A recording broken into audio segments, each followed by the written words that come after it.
looked at is Caden has a great arm, right? He's got a great arm. He's got a better arm than Shador had. And so you're going to bring him in there. He's got that type of – he's probably a little more athletic. Yeah. And he could throw it a mile. So why not give him the shot? Turn up your volume.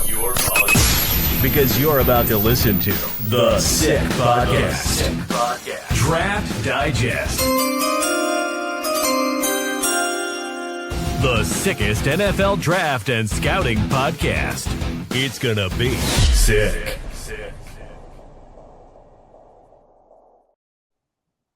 And welcome into the Sick Podcast Draft Digest. Emily Van Buskirk, John Vogel, bringing you all the latest draft stuff, NFL stuff, college football stuff, and everything else that goes into team building. No big deal, right? How about that last episode with Spencer Danielson? That was wild. Fantastic. Yeah, that's the first time producer Jimmy has come on here. And the first thing he says, you know, when he comes on and we pull up the cameras, we're doing all the checks and everything, and he goes, man, that episode last week was phenomenal. It's like, yeah, it was, dude. It was awesome. Spencer Danielson is he's contagious. Like the way that he talks and how he could get you excited about almost anything. And it's crazy because I was just through the lens. When you're around him in person, it's even more so. So I'm excited. It's fun to watch what he does there. I used to hate Boise State. Like hate. I think they were always the villain. And then I lived long enough and now they're not the villain. I like them. And that's what's so crazy about college football and the cyclical nature of it. But it's a weird feeling. But he's a good guy, and that was a fun conversation. He's very genuine. So yeah, it was awesome. He was.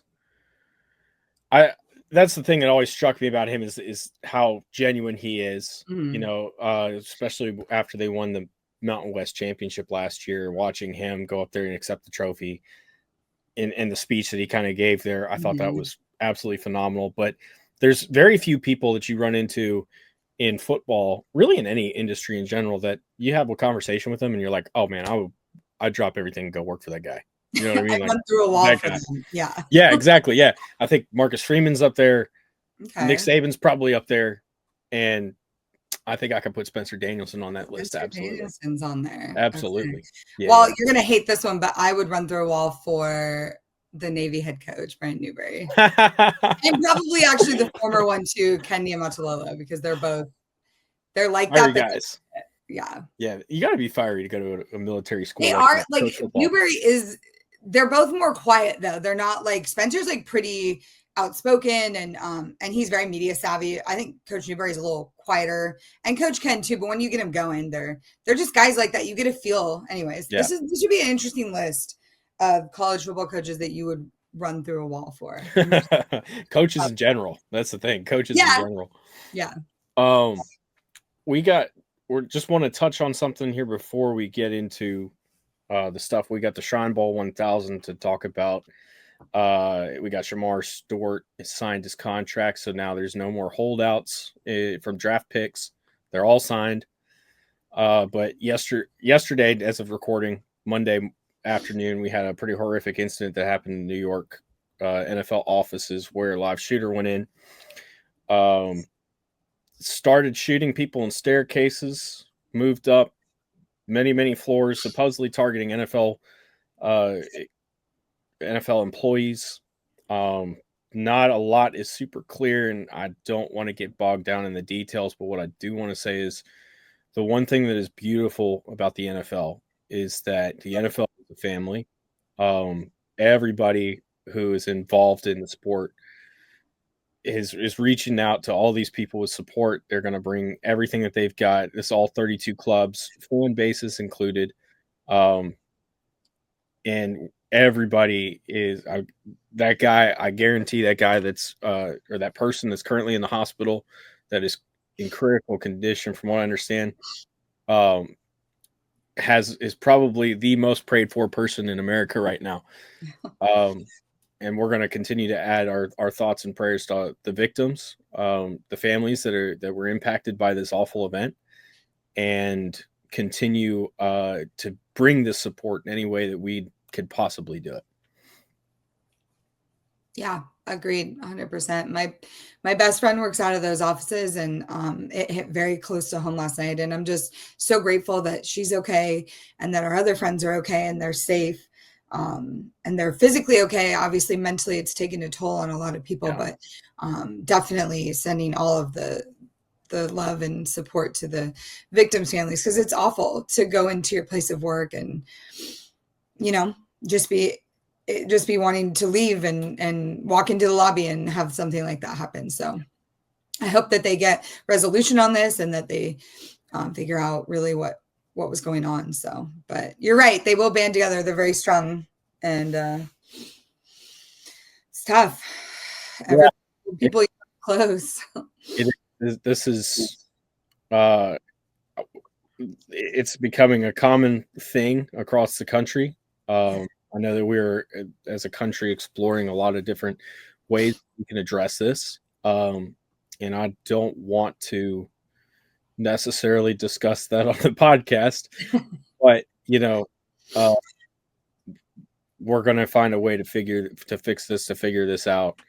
Yes, the NFL, everybody that's involved, we're right there with them. Anything that we can do to help these families, to support them, we're gonna be there to do that. To turn to a more positive note, the Cincinnati Bengals got two sets of good news this weekend. And I figure we should probably touch on it real quick, just because we talked about it a couple weeks ago.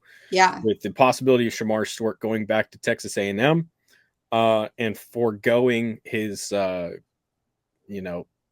first round draft pick status. He has decided not to. He will indeed report. He's signed his contract with the Bengals, and as of recording day today, Trey Hendrickson is also coming back to camp. It seems they've come to some sort of a resolution with the contract dispute. So now the Bengals have both of their edge rushers, and that is welcome news for Bengals fans and Cincinnati in general. I think everybody, NCAA is breathing a huge sigh of relief. That was just a major missile avoided. That would have opened up. It would have been crazy. So, and I think the thing that would have been interesting to see is how it would impact the draft, because if you look at other drafts, right, like the NHL, for example, a lot of those kids that get drafted there are 18, 19 years old. Yeah. And they get the rights to their contract, right? And then a lot of times, in this case, a lot of these first round picks that were picked this year in the NHL were going straight to college. They're going to Penn State, to go play hockey in college this year. Is that something that the NFL wants to do with the draft?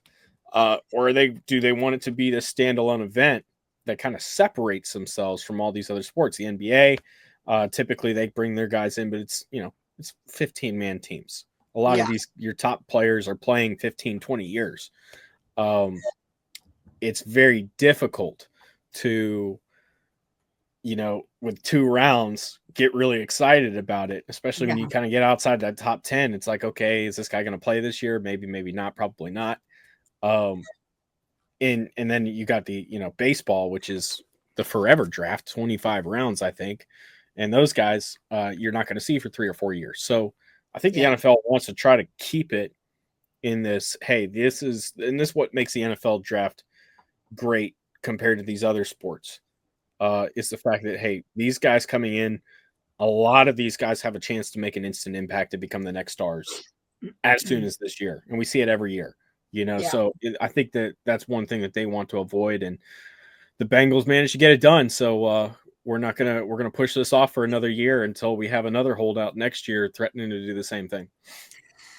And it's like, I have to wonder if it was a very well executed plan, and I said this when we talked about it last time, is like he was training wherever he's training because this goal wasn't met. And I think the hype around where he was propelled more of a narrative than what was really going on. So people dove into the head first, like, could he go back? He's practicing, he's training at a college. Yeah. I don't think that was ever the plan. And that's kind of my feeling initially. That's just a can of worms, to your point, that you maybe don't want to open, especially like being known for that. Like, that's what you're going to be known for, as the guy that, said he was going to do something, then didn't, like cried wolf a little bit. And then the NFL has to then scramble and change their policies, how they draft, what they do.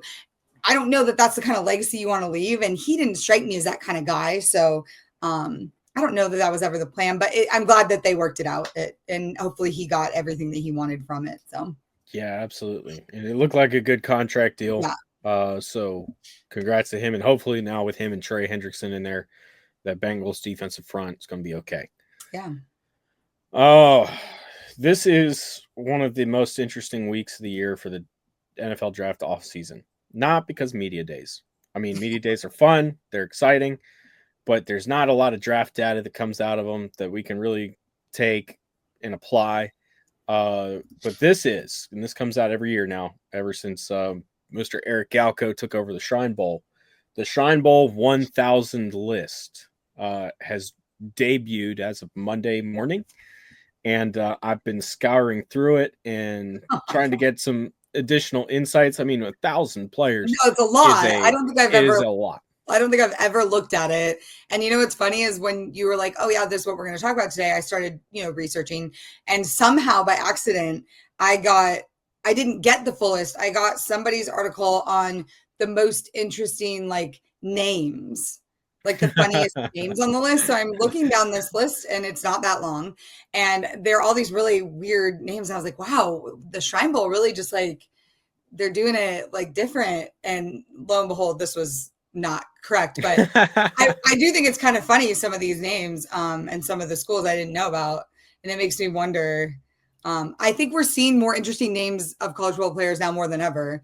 And this pointed to that. So every year the East-West College Bowl that Key and Peele did becomes more relevant. Yeah. And it's quite crazy. That is one of my all-time favorite bits. I think just absolutely. The Dan Smith BYU, that's my favorite. Yes, at the very end. You ever see the rap video? To my sister and she'll know. Yeah. The rap video that they did with all the players, where they get in a rap battle and Dan Smith's the best rapper out of them all. That was funny. That was funny. But no, anyways, I didn't see the full list, so I'm gonna follow. Yeah, I've got it right here in front of me, and I mean, there's been some schools that I've been able to get through here in a couple of days. This is going to be a 2 or 3 week project, but I want to go ahead and touch on some of the things that stood out immediately. So one of the things that's interesting out of this list is it gives you an idea, okay, who's got a large collection of talent. And just the sheer number of names on the list. The thing that's interesting about this list is it's the first time that the Shrine Bowl's included underclassmen. So oh wow. This was something the Shrine Bowl puts their list out at the end of July every year. And back when Jim Nagy was running the Senior Bowl, they'd usually put their list out. The Senior Bowl put their list out in the middle of August. And so last year, the NFL went ahead and made the exception that allows juniors and underclassmen to go participate in all-star games, but only in NFL sanctioned ones. So that being the Senior Bowl, the Shrine Bowl, and the HBU Legacy Bowl. So the Shrine Bowl last year dropped their regular 1,000 player list with all players that, were eligible, were seniors, quote unquote, whether they had eligibility or not remaining, that didn't matter, but they were all on the list. And the Senior Bowl countered and included a lot of juniors on their watch list. So this is sort of the response, in this ongoing all-star game battle that I think we discussed briefly on the pod at some point, where the Shrine Bowl this year has actually included the underclassmen. So the 2 schools that I think or the 3 schools, I should say, that have the most names on the list, 2 of them are not going to surprise you. One, I think, will. Okay. So Alabama's got close to 20 players on this list. Yeah. Alabama is loaded this year. I don't know if anybody's looked at them extensively. I mean, they're consistently one of the best teams in the country. Now that Saban's gone, that's kind of been the question, is are they going to be able to maintain the talent level? And so far, so good. There's a lot of really good talent at Alabama. I mean, if you looked at preseason, lists that came out from the advanced scouting groups, I mean, it's top loaded with a lot of Alabama talent. I Texas think A&M. Alabama's always, regardless, yes, Nick Saban was going to leave at some point. Alabama's always going to be a football school. And I think there's generations of families that know what it means for their kid to play at Alabama. I think that's definitely a part of it. Yeah. It's like, but it's just like when Bear Bryant retired, right? And they had that drop off until Gene Stallings showed up. Then Gene Stallings got him going. He was a little bit older. He didn't stay as long. And then they have that drop off until Nick Saban shows back up. So I will say this. Do I think Kalen DeBoer is the guy? Yeah, I'm skeptical at this point too. I really like him. Every interaction I've ever had with him, he's incredible. I do think he is a true football guy, and he's a great coach. I don't know that that's the guy that's going to be there like Nick Saban was there for that long. I just don't. Yeah, I'm not sold on him holding up in the SEC. They use a lot of different, a lot of weird stuff in their spread. And we've seen how these intricate schemes have come into the SEC. Yeah, they don't last. No. You're hoping, like even Mississippi State right now, they went ahead and took a risk with Jeff Libby. You hope he holds up, but again, he's one of these sort of air raid. They need something. At this point, they're Mike Leach is probably the only SEC coach that went in there and had any level of success doing something totally different. Yeah. This is a in the trenches conference. Yeah. And if you can't win in the trenches, you're going to have a hard time executing your fancy stuff. Right now, Alabama can, but is that something they're going to be able to maintain once, Saban's players kind of cycle out and you get DeBoer's guys? That's going to be the question. I think if he can surround himself, and I will say this, he has a good eye for like other coaches. He's known for that. He's well liked in the coaching community. So I think he would be able to surround himself with some good people, but to your point, he's never really going to be that kind of style guy. So I don't know. It's like, yeah. And it's interesting. We've never seen him stay as a head coach at a program long enough to really see his guys come in. So he's had a lot of success. He's had a lot of success, usually in year 2. So if this is the year that he's going to have a big year, it's probably this year. Yeah. But then he's bolted. He's moved up. He's taken the next thing. Well, now you're at the blue chip school, my guy. You're at the top. Like, where are you going to go? Yeah, where? I wonder if you're going to laterally move somewhere. Well, is NFL a goal for him? And that's kind of what you have to look at with some of these guys, because NFL, if for some of them it is that's the goal, and then for some it's not. So is he one of those guys or not? So I don't really know, but hey, I see a lot of Arizona State guys on this list. There's quite a few. Yep, quite a few. Okay. Texas A&M's got damn near 20 players on here too. A&M is loaded this year. Really? I was going through them last night. Heard that. I feel like I've heard this in years past. Well, yeah, no, we hear this all the time. Yeah.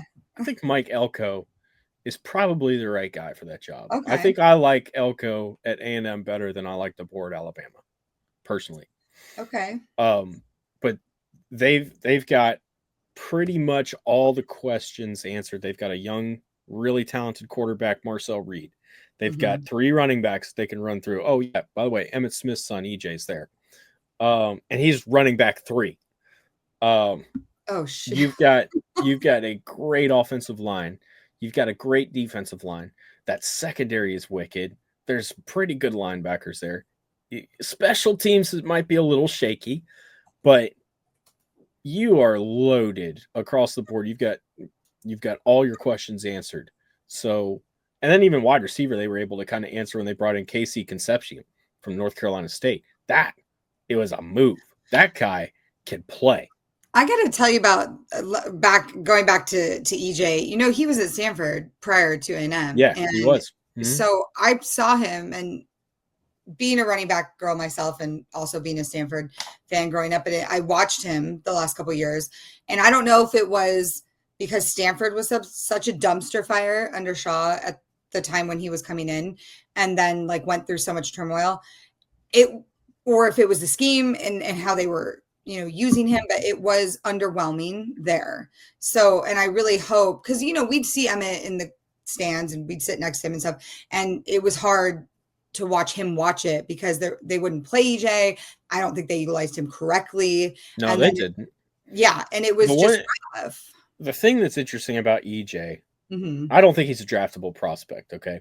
Okay. I think he's probably a priority free agent at best at this point. And it's just, he could come out here, he could win the starting job, run for 1,000 yards. And I'm going to change my mind. Yeah. I think we don't have an idea of who he is as a player quite yet. One of the things that stood out to me about him that I really liked, I'm going to go ahead and pull this profile up real quick because I got it right here. In 2023, he had 33 catches for 242 yards. Yeah. He's got hands. Yeah. Okay. And they didn't utilize that very well last year at A&M. Again, he was running back 3 and running back 4, I think, at one point in that rotation. Both of those guys come back that started over him. They've got a young running receiver type that's really exciting too. I'll tell you his name, Terry Bussey, but he's also kind of playing both ways. He's a return specialist, a Wildcat quarterback. He's a gadget player. He can play corner. So they're kind of still trying to figure out where exactly to play him, but he kind of gets in that running back, rotation a little bit. Yeah. But they're loaded. That was the point that I wanted to make. Is I'm cheering for him. I think he got done a little dirty at Stanford, and typical in running back injury fashion, this is what David Shaw did. He did it to Bryce Love. He nearly did it to Christian McCaffrey, but he was too smart, and he had his, family looking out for him, being like, no, do not play through injuries. But when EJ got hurt, that I was like, here we go again with the injury and the running backs and how they would. Yeah. So I felt bad for him, but I'm rooting for him. I'm excited to watch him. So here's the school that's probably going to surprise you with the amount of talent on this list. And the more that I look at them, the more I really like them this year. Texas Tech. Not surprised. Oh, not good. Surprised at all. You've been listening to the pod. Oh, you've been on the pod. My bad. I am a huge Texas Tech fan always. I honestly tell people that Lubbock is my favorite city in Texas. And you know how well that goes over? Probably not well. No. Probably not well. But they're a very talented team, and their coaching staff is incredible. I think Joey McGuire is one of my favorite coaches. He might be on that list of people I would run through a wall for. I think he's incredible. I think I remember you talking about this like a month ago. He's just such a player's guy. Like, and you can tell these guys would die for him. Like, hypothetically, he's that guy. They have a really strong run game. I love. They're incredible. I didn't look at the guys on the list. I have to. Well, here's the crazy thing about the list to me. Mm-hmm. So the first thing, I already had Texas Tech on my radar this year because every August I put out my all underrated team. Okay. And it's always kind of a collective of players. They're not always running out of eligibility or whatever. So a lot of them will carry over. And in the transfer portal this year, they pulled 3 of my guys off of my all underrated team. Hunter Zambrano, who was a guard at Illinois State last year, they brought him in. Okay. Cole Wisenowski, who was at North Dakota State, he's kind of a roving safety. He was on there. They brought him in. Yeah, he's fun to watch. And then Will Jados, who was playing left tackle at Miami, Ohio. Just big physical guy that had some pretty good athletic ability that just stood out on tape as soon as you put it on in the MAC. I mean, he was a man among boys in that conference. And so they pulled him too. So that caught my attention immediately when I started seeing all these guys I really liked going to the same freaking school. Yeah. That told me that, yeah, they got a specific type. They got the character down that they want, and all these guys fit that. The real question, I think, is, are we going to see the quarterback, Baron Morton, take a real step forward this year? And if he does, this team is positioned to really make a run, not just at the Big 12, but they can go into the playoff and make some noise. So I really like Texas Tech this year. Yeah. I love what they did with the portal. They went haywire with the portal. They brought in a lot of guys. There's even a guy that wasn't even on. There's a couple other guys I got to talk about that they brought in. Weren't on my list last year. David Bailey from Stanford, another one of your guys. Yep. Amir Boyd Matthews from UTEP. That guy absolutely popped at times down there. He's a good boundary corner. If he has a good year, he could slide into the late rounds. Lee Hunter from UCF. They killed it with the portal and addressed those positions that I think you can mesh pretty well: the offensive line, the secondary, and the defensive line. It's so weird to hear Stanford players in the portal. I'll never get used to that. That's just so weird to me. No, but I'm excited. Texas Tech, I've been telling you, top favorite place in favorite city in Texas. One of my favorite places to go to a game. Actually, super fun environment. They're a really tough, gritty, at times like wild card kind of team, and that's what makes them so dangerous. We talked about the Big 12 and how it was a bold statement that they're, the best conference or whatever. They may not be the best. They're not the best. I mean, we'll just say that. But I think they are going to be one of the most fun to watch because you have teams like Texas Tech, ASU, that's super fun. They're just going to be really fun, scrappy, like programs to watch and guys that you want to root for. So it's going to be, it's going to be fun. Yeah. And I think that there'll be a couple really good teams that come out of there this year. Mm-hmm. Iowa State looks really good. Arizona State looks good. Texas Tech looks good. We'll see about Colorado, too. Oh, that was the other thing we wanted to touch on, wasn't it? Colorado. Yes. Your favorite school. No, but I want to go on record right now and just say that I'm very, very glad that Deion Sanders is okay. Going through something like bladder cancer. Going through cancer in general is awful, and going through that the way he did, where he just kind of was dealing with it and didn't really, didn't address it, didn't just dealt with it. And I think that's admirable. I think he didn't make that about him. I think it was interesting, the press conference, hype in true Deion Sanders fashion. And a lot of people thought, okay, this is it. But I got to tell you, when I saw they announced the press conference and that the doctors were going to be in it, I knew right away that it wasn't him leaving, because that is not how he would do it. He would be similar to what happened with the coach, not Mel Tucker, and it would just be into the night. I don't think he would not call a press conference. So I knew that wasn't going to be it, but I did not expect them to announce that, but I'm really glad that he's okay. And were you referring to Lane Kiffin leaving Tennessee? No, I'm that's Lane Kiffin leaving like everywhere, getting fired, whatever. No, correct me if I'm wrong. It wasn't Mel Tucker at Colorado prior to? Yes, you're right. Okay, so that's right. And so he left in the middle of that's right. I was told, and this was like off the record at the time, so I never reported it. But the story I was told is that he left and got on a plane in like the middle of the night, that's kind of dramatic, but at night, and did not tell anybody, and was just like signed this contract with Michigan State and was just gone.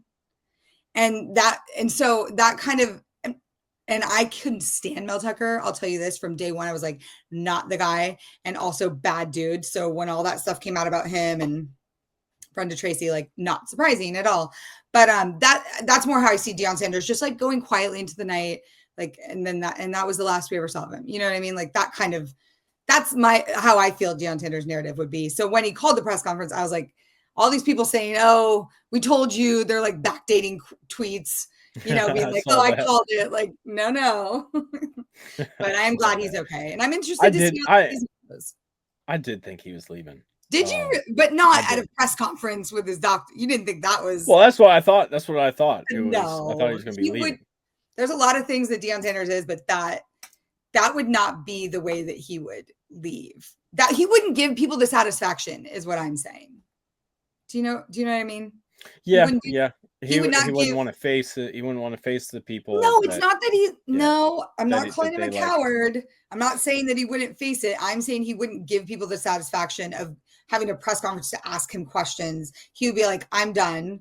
You know, I did what I could for this program and I'm on to the next challenge, whatever it is. But that wouldn't be it. I don't think.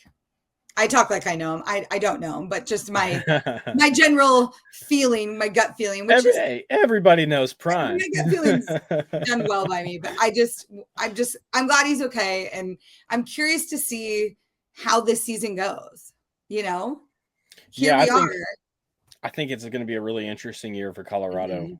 But it's because again, they have hammered the portal. Yes.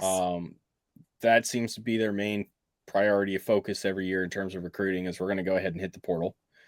Why not? Go for it. The biggest question mark is obviously replacing Shedeur Sanders. Mm-hmm. And what they've kind of done, and this is what we were kind of talking about when we got in the cold open, they brought in 2 really good quarterbacks to compete. Yeah. Between Kadon Salter from Liberty and Julian Sayin, who is now on his 3rd school. He's been at Alabama. He's been at Ohio State. Mm-hmm. But a 5-star prospect back in the day when he came out 2 years ago, back in the day. You know, crazy how this stuff changes so fast. Yeah. He's got a lot of eligibility left. He doesn't have to play right now. Kadon has a year left. So they brought in 2 really good quarterbacks, and either way they go with it, you're getting a big arm, you're getting athletic ability, and I think you're getting something that's, you know, stronger than you've had the last couple of years. And I'm not trying to take a shot at Shedeur by saying that, but I'm trying to say tools-wise. But, you know. Tools-wise. Yes. There's more there. Yeah. With both of these guys. 100%. So if the quarterback question's answered, I like a lot of the position groups. I like what they've kind of done with the defense. Jaheim Oatis bringing him in from Alabama is big. It's going to be interesting to see how this team kind of shapes up, especially now because it's the first time Deion's coaching here at Colorado without a Sanders on the roster. Right. You know, which I think everyone's very curious to see, you know, does anything change? Right. You know? Exactly. I think their schedule is interesting. I don't know if you've glimpsed over it, but they have. Yes. I mean, you know, it's always tough. I think they have some good games at home, and thank goodness for that, because Folsom Field, I think, is a pretty good environment for that kind of stuff. But they have a tough couple games on the road. I think Houston's interesting. They're building something there. It's not quite built yet, but bringing Slade Nagel back, that's a huge part of what their offense is going to be under Fritz. And then TCU's always tough to play at TCU. I think it's going to be tough to play at Utah this year. That's my next one. If they stay healthy. Yes. Yeah. And it's really hard to play at Rice. I would say Rice-Eccles is one of the top 5 hardest environments to play in. And there's a reason that it was Sac Lake City for so long. The stadium is very intimate. The fans are insane, like sober insane, which is crazy. And Rice-Eccles just gets rocking. So that rivalry, you know, that the Pac-12 built, the Colorado-Utah rivalry, which is not a rivalry, it was just forged in the Pac-12 fires because it had to be, has been embraced, and they do not like each other. So, and then they got to go to West Virginia, which it's never an easy task. The Arizona State game at home is going to be interesting. And then they play Kansas State at the end of the season. On the road. Yeah. So I think really it's just about staying healthy and keeping the guys, you know, going through that tough schedule. So, well, Georgia Tech's not going to be a pushover either. No, but at least they're home. I think Deion does better when he can control that environment. So seeing how he keeps these guys motivated throughout this, it's a punishing schedule. They play really physical teams. BYU is physical. Iowa State's going to be relatively physical. Utah, these are teams that are going to like hit them hard. So I'll be curious to see how they keep the injuries down and the morale up throughout that. So, yeah, it's a good point. We'll see how it goes. I mean, Colorado. You know, we'll be watching. I mean, yeah, their ratings gold at this point in college football. Yes. You don't know what rapper is going to be on the sideline for that game. Okay. That is my best friend, Kim, who works for the NFL. Shout out, Kim. She's my photographer. She's the biggest Lil Wayne fan, like, in the world. Like, you think you're a big Lil Wayne fan? No, she is been to so many of his shows. She loves the way, and every time she wants to go to a Colorado game because she's like, oh my God, I know he's going to be there. And I'm like, no, on principle, not going to Folsom Field again until it's safe. But it's not for me. I miss the Mike. Give me a Mike McIntyre era over this. Maybe that's my age showing or my whatever, but give me Mike McIntyre, please. I want to go ahead and wrap this thing up with one last guy off this Shrine Bowl 1000 list to kind of highlight. And it was because I saw Eric Galco, the director of the Shrine Bowl, had put out a tweet talking about some of the smaller school players that are on this list. And there's five quarterbacks that come from small schools off of this list. And one of them in particular, I liked enough to put a draftable grade on him going into this year. And that's Jaden Craig at Harvard. Oh, wow. So, yeah. Okay. Harvard is the alma mater of the NFL journeyman quarterback and now great commentator at Amazon, Ryan Fitzpatrick. Okay. Do you know who else went to Harvard? A fullback. Oh, I know. I know there's a few fullbacks that went to Harvard. Yeah, absolutely. We don't. So the thing that's interesting about evaluating the Ivy League is, first off, they only play 10 games. Right. And they only play one game out of conference. So we don't see these guys typically do a lot. Now, that's going to change here potentially in the future because they have gone ahead and they've decided they're not too good for the FCS playoffs anymore. So they're going to try to compete for the FCS playoff position. So at some point, maybe next year, they probably go to 12 games and they probably do two more out of conference games and we start seeing them more and they get into the full college football picture. But so that's the first problem with evaluating the Ivy League at this current time is they're intimately familiar with each other because that's pretty much all they play is each other. And the competition level there as a result is not nearly good enough. But Jaden Craig, he's a very interesting, smaller, athletic quarterback type who's right in that 6 foot, 200-pound range. Has a good arm, good improvisational ability, and I'm trying to think of a good player he kind of reminded me of. He's got a kind of unique skill set, and it's kind of hard to pin down a specific guy. But I guess you're kind of looking at a less physical Easton Stick. Tools, there's some good tools there, not great, but good tools, and he seems like he's smart enough. I mean, you would hope so. He's going to Harvard. To process, after the snap and pick up on what the defense is doing. So he's the guy out of that highlight that I really liked. I started watching him last year. I think it was actually Emery Hunt. Shout out to Emery Hunt, who put me on to him. Emery's one of the best. Every guy that I'm always like looking into, he'll then tweet about. It's like he's got a sixth sense about some of these guys. He's great. Yeah, and he puts me to shame with his knowledge. No, but I think we're just all on the same wavelength in that regard. It's like he's a good. Oh no, I'll think. Oh, I just found a guy that nobody's talking about, and no, he's already got a scouting report out on him. I'm like, oh my god, he is good. But no, that was the guy that I really liked off of that group. Okay. And we'll see how he does this year, but I think there's potential. You could see him slide up into the late rounds next year in the draft, especially if he puts together a year anything like the one he just had. Okay, well, if I have two things to say. One of them, if you're going to pick a guy, I'm going to pick a guy. Of course. You have to. I'm just kidding. But I really just want to plug. We talked about him last episode, but Boise State edge. I never say Jaden Virgin Morgan. I always say it wrong. But JV, we talked about him last time. Coach talked about him. I just published a feature about him on Sports Illustrated about his journey and kind of how he got here. And fun spoiler alert, if you're a California native like himself and myself, there is a very niche rap song reference in the article. And so if you catch that, kudos to you.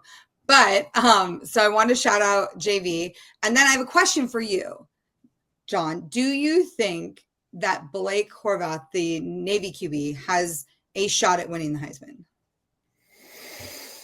Put it all This is aside. spicy. I know. Spicy. Okay, so We'll I'll see. answer that.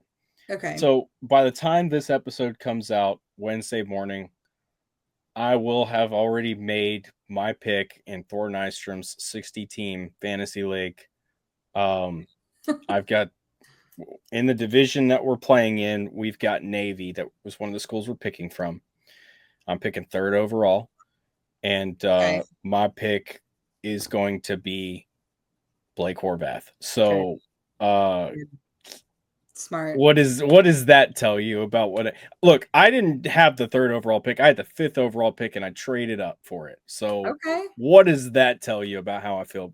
Yeah, I think there's a shot. I know that you like him, that he's a good player, but the realistic nature of him winning the Heisman, I think people want to believe this kid is so good. They've seen it on film. They've seen it. But for some reason, when it comes to Heisman, people just kind of balk at it and they kind of falter. What's going to hurt him is in terms of his Heisman chances, because his pro evaluation is totally different. Right. What's going to hurt him is, first off, the schedule Navy is playing is very lackluster outside of the Notre Dame game week 11. So, when you start looking at, okay, they're going to open against VMI, UAB at Tulsa, Rice, Air Force at Temple, Florida Atlantic at North Texas. Like, they're not even getting the top of the American Conference this year with the way the schedule kind of fell. Their first real test in conference is going to be at Memphis week 14. So, they're going to he's going to put up video game numbers. But right, so his numbers are going to be good, and then you're going to get starting with Notre Dame, and I think USF will be interesting. But starting with Notre Dame, USF, Memphis, and then championship if they get there, and then Army. He's going to, and then he gets to play the last game that there is, And I guess if he's at the Heisman, it's the same day though. That's interesting because the Heisman and the Army Navy game are the same day. Where are they playing Army Navy this year? It's going to be in Baltimore. Oh, that's not too far. You could potentially leave the game and get there in time. What I'm actually now about to text the SAD because what are the logistics on that? Because the Heisman weekend it's more than just that. I mean, they go out there 2 days early. That's another topic, but he's going to have a body of work at the end that will be more, I don't know, will leave that impression of the way he plays with the numbers that padded it to lead up to it. So yes, I understand strength of schedule is always a concern, but that's not his fault. Okay. That schedule has been set for years before, he even started there. And so I think people look at what he does and the numbers he does. I think it's going to be impressive. I really hope he gets a shot. That's what I hope. I think that I don't know if it'll be realistic. I think he's going to put up video game numbers. Yeah. And that's, like last year, you look at what he did, 1,246 yards rushing and 17 touchdowns. And they were not as good as they're going to be this year. I know. And the percentage of his production and what he does for the team is really what I think qualifies him the most for a Heisman, because really at the core of it, the tenet of the Heisman is the player that does the most for their team. You know what I mean? And that's why it was crazy. But the schedule is going to make it really hard to make that argument. I understand. I understand. Now, if he comes out against Notre Dame and he runs for 200 yards, 3 touchdowns, and it's a shootout to the end, which totally different conversation. They're going to be looking. I mean, that sucks because it's in South Bend. But they're going to be looking I'm not expecting that. I'm expecting a 66-3 blowout. No, they're mad after last year. Last year was so embarrassing. I can't even tell you how I talked to coach after that. It was bad. That game is circled. That's right there under Army. Yeah, okay. But it's like, ugh. We'll just see. Matchup to matchup. Like, I would love to see a shootout. Look, he's going to be on my fantasy team. That's going to be a critical week for me. Yes, week 11. Yes. Like, that's playoff time. So, like, that was the other thing I was having to weigh is, like, do I need to take a quarterback that potentially play week 11. Whatever. That's halfway to almost at the end of the season. We'll see how Notre Dame's doing by that point. Okay. That's all I'm going to say. But Blake Horvath for Heisman, we'll see. There's a chance, but that week So 11 is going to be critical. It's going to be critical. That's all I need. You just need a good campaign. Scott Strauss over at in the communications department there at Navy, he'll get something together. It'll be good. Hey, send me the package too. I want to see it. Yeah, I'll make sure.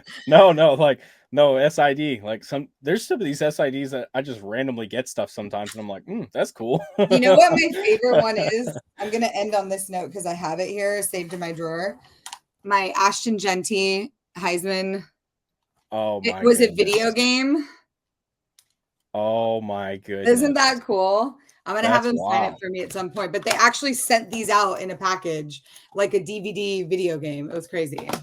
That's wild. So, and then also they did this thing for Taj Brooks at Media Day where they had a poker chip, and you would scan the back, and it was a QR code with his campaign on it. So that was kind of cool. There's a lot of cool things you can do, but I feel like Navy could do something cool. So, like, we'll see what they come up with. Yeah, we'll see what they come up with. It's just our tax dollars. No big deal. Hey, if it wins him the Heisman, I will pay double. Hey! Don't. We got all these IRS agents running around. Don't say that too loud. Oh no, just kidding. But yeah, okay. We'll go ahead and wrap this up for producer Jimmy. But yeah, so that's our takeaways. Shrine Bowl 1000. And hey, the Bengals are finally coming back together. So they got the band back together. We'll see how they go. And we'll get back at this next week, potentially with another guest. We'll see. Yeah. So for Emily, I'm John. Jimmy, get us out of here. And that's a wrap. Hope you don't miss us too much until next time.